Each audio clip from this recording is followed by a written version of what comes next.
Hey everyone, I'm back with a coloring video. I'm going to try this. It's been a while since I've done one of these, I think. So we're going to do a Copic coloring video of this stamp today in honor of our Independence Day holiday. And I'm not going to talk through this because there are people doing fireworks. And so all you're going to hear is the popping of that. It's kind of paused for a second there. It was going on before I started the video. So I'm just going to actually do that. I'll show you the Copic colors first, and then we'll get started. So if you hear any of the popping noises, it's because people are shooting off fireworks.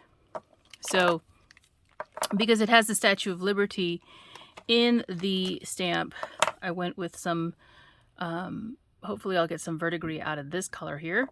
Here's the grays. And we have some reds and yellows. The yellow is for the flame, the red's for the stripes and the flag. This is one of Diana Markham's stamps from 2001, Sweet Land of Liberty. Now 2001, that was a tough year for, I think, all of us. I actually lived in the DC metropolitan area at the time, so yeah. Tough time, and I was doing government contracting as well, and my sister was as well. She had a contract in the Pentagon. That she had people on site that day. Anyway, for the celebration, I've stamped out my image on some Copic friendly paper. I used the Hammermill 100 pound. I'm using the Memento Black this time. It's just because it's easy to get to. And so we're going to get to coloring, and hopefully I'll remember to show you the cap colors while I'm doing this. I'm probably going to start, maybe I'll just start with the flame because I don't really have too much to color there. The red's going to be hard to do because it is red, so hopefully I don't screw that up. But let's get started. I'm going to zoom in here, and you'll see me turn the work around. I'm going to play some music for you, and we'll get started.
so I'm back. I'm going to let this image dry, and you'll notice probably while I was coloring that I didn't go all the way to the ends. That's because I'm going to cut this image out.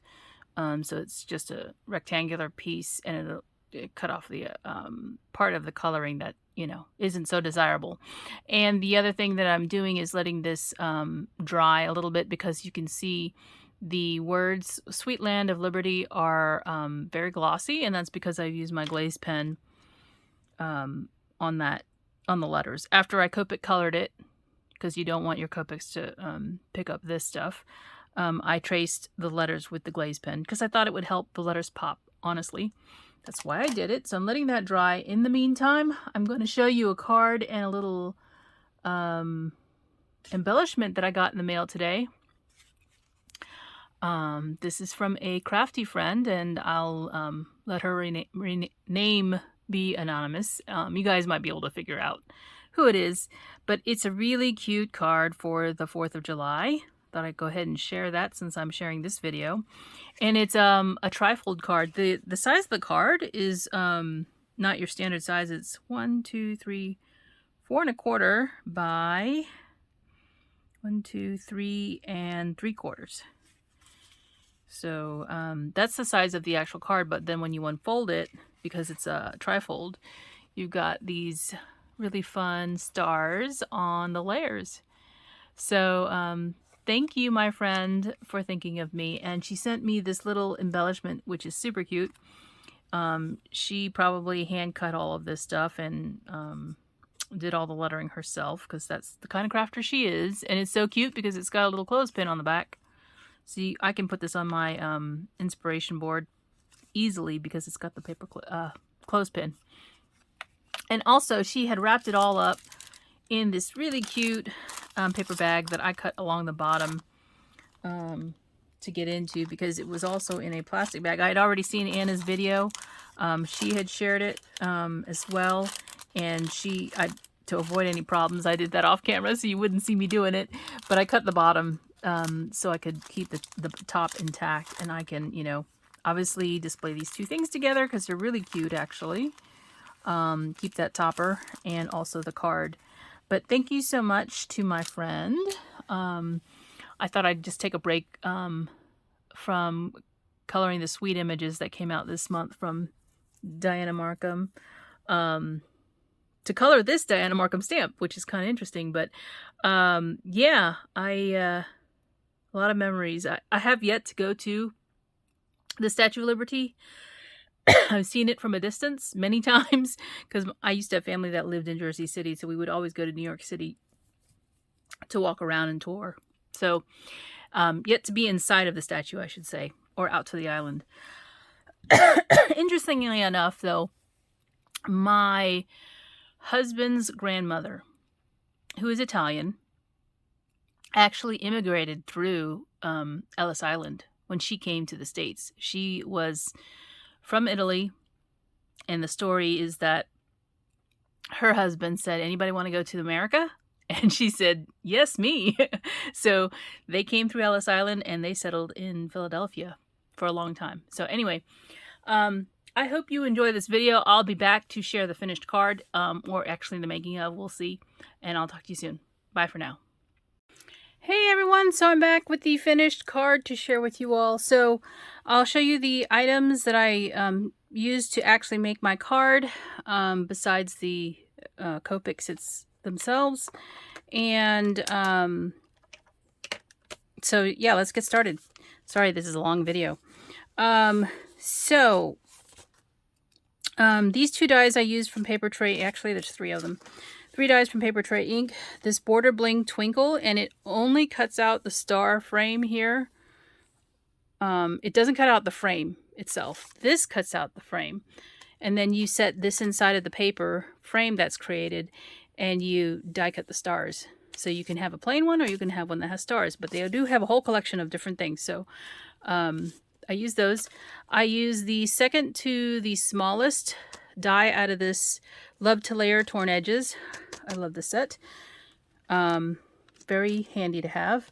This is the base that I used. It's a 110-pound cardstock some white generic stuff that I think I got at Michael's.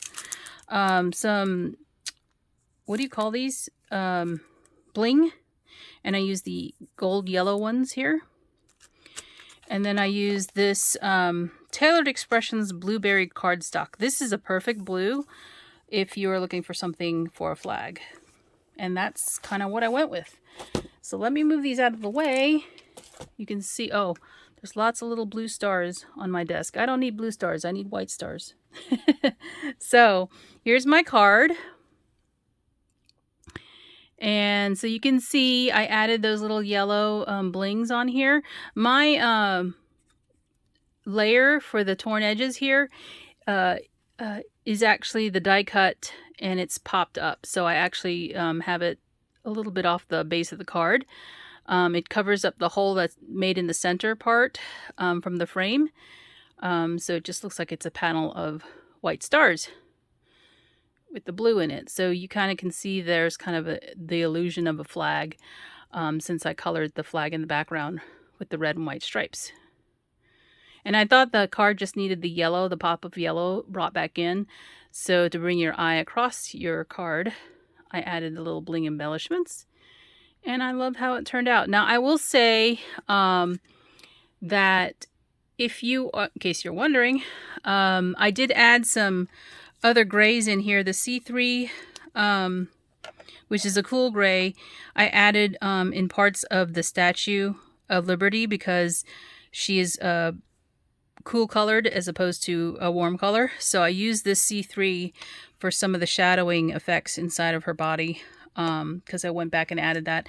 And then I added the glazed pen, as I said, for the letters. So that pretty much takes care of this card. I hope you enjoyed it. I wanted to do some special craft with you all, or not with you all, but for you all on Independence Day 2022. So I hope you enjoyed it, and I will talk to you guys later. Bye for now.